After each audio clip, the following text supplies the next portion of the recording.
मेरे प्यारे भारतवासियों, जय हिंद, जय भारत। मेरे दोस्तों, मेरे मित्रों, हमें जो माँ बाप के संस्कार मिलते हैं वो वाकई एक सकारात्मक वाले होते हैं, हमारी सोच को विशाल करते हैं। ऐसा एक सुंदर सा प्रसंग आता है। एक राजा था, उसके पास एक घोड़ी थी। वो घोड़ी बहुत ही ईमानदार, वफादार थी। राज ने जब भी युद्ध के ऊपर जाना, उस घोड़ी को साथ में लेके जाना। हर युद्ध में वो जीत के आना। घोड़ी ने ईमानदार से उसका साथ दिया, सहयोग किया। बहुत ही वफादार वो घोड़ी थी। कुछ समय के बाद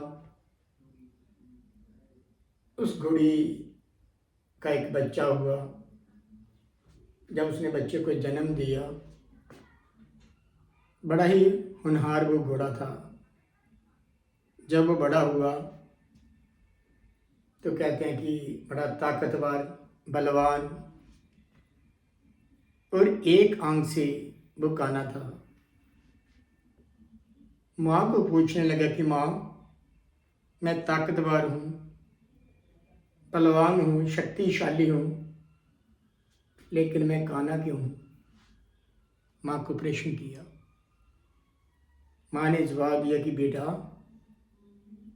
जब राजा सवारी कर रहा था, उसने चाबुक चलाया। उस वक्त वो पेड़ में था। वो चाबुक चलाने से तो काना पैदा हुआ। घोड़ा क्रोधित हो उठा। उसने कहा कि माँ, इसका मैं बदला जरूर लूंगा, इस राजे से मैं बदला जरूर लूंगा। लेकिन माँ ने कहा कि बेटा, ये बात ठीक नहीं है। वो राजा है, हमारा पालनहार है, ऐसी सोच मत रख उसके प्रति। लेकिन उसने कहा कि नहीं माँ, मैं इसका बदला जरूर लूंगा। सोचने लगा कि मैं राजे से बदला कैसे लूं। कहते हैं कि थोड़े समय में एक युद्ध आ गया। राजा ने उसी घोड़े को लिया साथ में और युद्ध में जाने लगा। जो ही वो युद्ध में गया तो घोड़े ने सोच लिया मन में आगे बात कि अब समय आ गया इससे बदला लेने का, मैं इसे जरूर बदला लूंगा। जो ही वो युद्ध में गया, राजा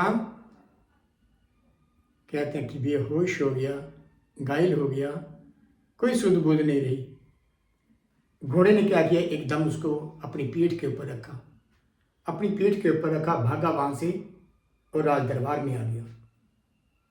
जो ही राज दरबार में उस राजे को लाया तो कहते हैं कि राजा बिल्कुल ठीक हो गया। लेकिन माँ के पास गया कि माँ, मैंने तो सोचा इससे बदला मैंने लेना है, इसको किसी तरीके से मैंने इसको मारना है। लेकिन माँ, मेरा हृदय परिवर्तन हो गया, मेरी सोच बदल गई। ऐसा क्यों हुआ? मैं तो थोड़ा था कि इसको मैंने मारना ही मारना है, लेकिन मेरी सोच क्यों बदल गई? मेरा ख्याल क्यों बदल गया? इसको मारने का जो था, क्यों ख्याल मेरा बदल गया?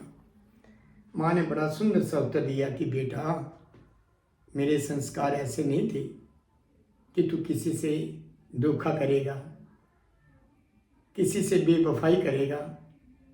तू मेरी अंश है, तू किसी से धोखा, किसी से फ्रेब नहीं कर सकता। क्योंकि मैंने जो तेरे को संस्कार दिए हैं, तो मैंने संस्कार यही दिए थे कि किसी से धोखा फ्रेब मत करना और छल कपट मन में मत रखना किसी के प्रति।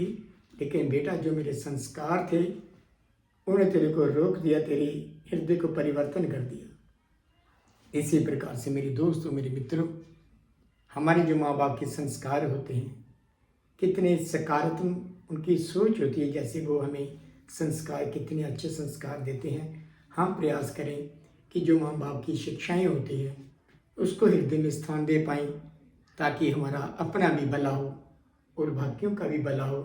और सबके लिए एक ऐसी अरदास करते जाएं कि हे प्रभु, हमें जो माँ बाप ने आशीर्वाद दिया, जो संस्कार दिए हैं, उसके अनुसार हम कर्म करें।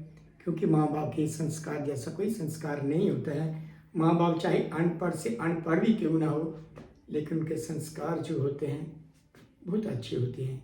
इसलिए माँ बाप की भी हम कदर करें, उनकी हिफाजत करें, उनकी देख रेख करें, हर समय उनका हाल चाल पूछें, उनको प्रसन्न रखें, उनको खुश रखें। और यही अगर हम करेंगे तो परमात्मा का, ईश्वर का आशीर्वाद भी हमें प्राप्त होगा।